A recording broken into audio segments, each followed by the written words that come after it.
so very good at it, Kirkland agreed. But I'm not about to fall off the perch any time soon. He began toying with his quill pen. It isn't like you to fidget, Cassie said. Have you found a more than usually perilous mission for me? His mouth quirked humorlessly. Sending agents into France is always dangerous. My qualms increase when the mission is more personal than of vital interest to Britain. Your friend Wyndham, she said immediately. Bury your qualms. As heir to the Earl of Costain, he'd be worth a few risks even if he weren't your friend. I should have known you'd guess. He set the quill neatly in its stand. How many times have you followed possible leads about Wyndham? 2 or 3 with a singular lack of success. And Cassie wasn't the only agent to look for proof that the long-vanished Wyndham was either alive or dead. Kirkland would never give up until there was evidence of one or the other. I haven't wanted to admit it, but I fear that he was killed when the Peace of Amiens ended and all Englishmen were interned so they couldn't return to England. Kirkland sighed. Wyndham wouldn't have gone tamely. He might well have been killed resisting arrest. He hasn't been heard from since May 1803, when the war resumed. Since he isn't in Verdun with the rest of the detainees, and no other trace of him has turned up, that's the most likely explanation, Cassie agreed. But this is the first time I've heard you admit the possibility. Wyndham was always so full of life, Kirkland said musingly.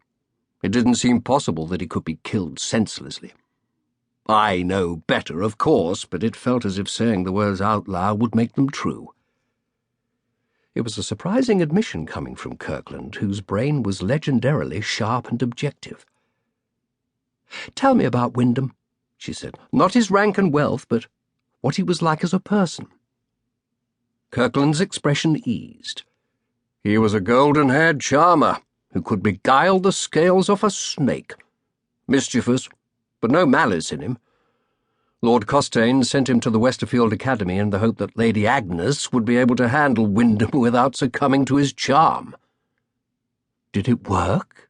Cassie asked. She had met the formidable headmistress and thought she could handle anyone. Reasonably well. Lady Agnes was fond of him. Everyone was. But she wouldn't let him get away with outrageous behaviour. You must have a new lead, or you wouldn't be talking to me now. Kirkland began fidgeting with his quill again. Remember the French spy we uncovered when investigating the plot against the royal family? Paul Clement. Cassie knew the man slightly because of her ties to the French émigré community. Has he provided information about Wyndham? Clement had heard rumours that just as the truce ended, a young English nobleman ran afoul of a government official named Claude Durand, Kirkland replied. I know the name, but little more. Have you heard of him? Cassie nodded. He's from a minor branch of a French noble family. When the revolution came, he turned radical and denounced his cousin, the Count, and watched while the man was guillotined. As a reward, Durand acquired the family castle and a good bit of the wealth. Now he's a high official in the Ministry of Police. He has a reputation for brutality and unswerving loyalty to Bonaparte, so he'd be a dangerous man to cross. Wyndham might not have survived angering a man like that. But Clement had heard that Durand locked up the English lord in his own private dungeon. If that was Wyndham, there's a chance he might be alive. Cassie didn't need to point out that it was a slim chance. You wish me to investigate Clement's information? Yes, but don't take any risks. Kirkland regarded her sternly. I worry about you. You don't fear death enough. She shrugged. I don't seek it. Animal instincts keep me from doing anything foolish. It shouldn't be hard to locate Durand's castle and learn from the locals if he has a blonde English prisoner. Kirkland nodded.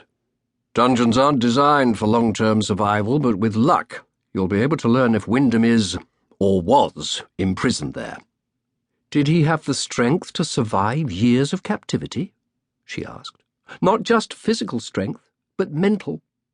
Dungeons can drive men mad, especially if they're kept in solitary confinement.